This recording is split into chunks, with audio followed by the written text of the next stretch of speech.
This experiment is very interesting because all that we're going to do is to show children how there are things which are going to be created which they thought weren't possible.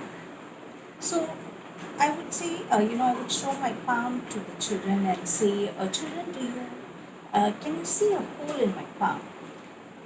Children are very creative. They come up with very interesting answers and they say, yes, ma'am, we do see. And you say, okay, there.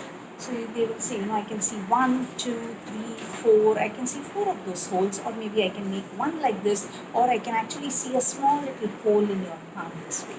So allow them to kind of explore and find out all these answers and then say, okay, no, I said I want a real hole in your palm.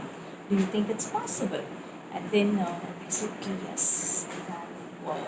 I said I want to create a hole in your palm and each of your palms. So now let me get going. I think I should take something sharp and start making a hole. Do you think that's the way? We're not talking about hurting anyone, but creating a hole in the palm, which you said isn't there, except for those holes which you said which are here. We're talking about a real hole in the palm. So how do we do that?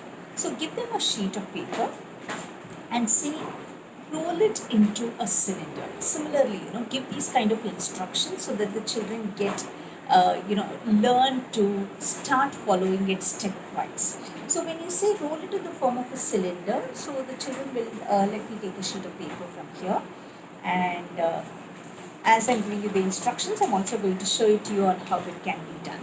So I have a sheet of paper. It could be any paper. It could be a newspaper. It could be a one-sided written paper. Please do not waste paper. Whatever is available at home, because it's just an experiment, which they're going to try it out, do it as an activity and understand a lot of logic to it. So roll it in the form of a cylinder. Now remember that the circumference of this, or rather the opening of the cylinder, should be big enough. When you ask the children to roll it, they may roll it very, very small. It should be big enough to cover your entire eye. Okay, that's the only thing that you'll have to give them. Saying that do not roll it so small. Let me show it to you, because these are things which children might tend to do.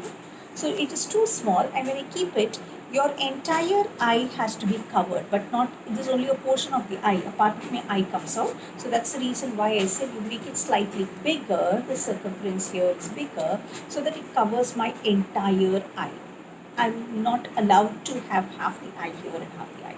So when you place this tube or this particular pipe that you have on one of your eye, and remember, you will have to place your palm, the other hand, you're holding this in your right hand, for example, place your palm beside this tube here. Remember, you're not closing the end of it, you're placing it beside. You don't need to place it very close. Place it somewhere here, closer to the opening on the side, beside that. That's it. You can adjust it. There is nothing that you'll have to fix in this particular position. You'll just have to place it beside. Remember, you have to keep both your eyes open. One eye, you're covering this. Make sure that the entire eye is covered into this. The other hand, you're going to be placing both eyes open, and if you see, you will see a big hole, and through the hole I can actually see my camera, and you will be able to see whatever is in front. Remember, you are going to place this on one eye. You're going to place the palm, the other hand palm beside it, both eyes open, and you'll see a big hole in your palm. You will actually be able to see a big hole in your palm here, and through the hole you will actually see whatever is on the opposite side, or the side that's facing you. For example, I'm facing the camera. I'm actually able to see the camera through the hole in my palm, and you will be able to see the person or the thing that is in front of you. So try this out. Again, as I told you, science is all about magic, but there is a logic to it. And I want you to write in the comment section on why do you think this is happening. So let's have a scientific discussion in the comment section.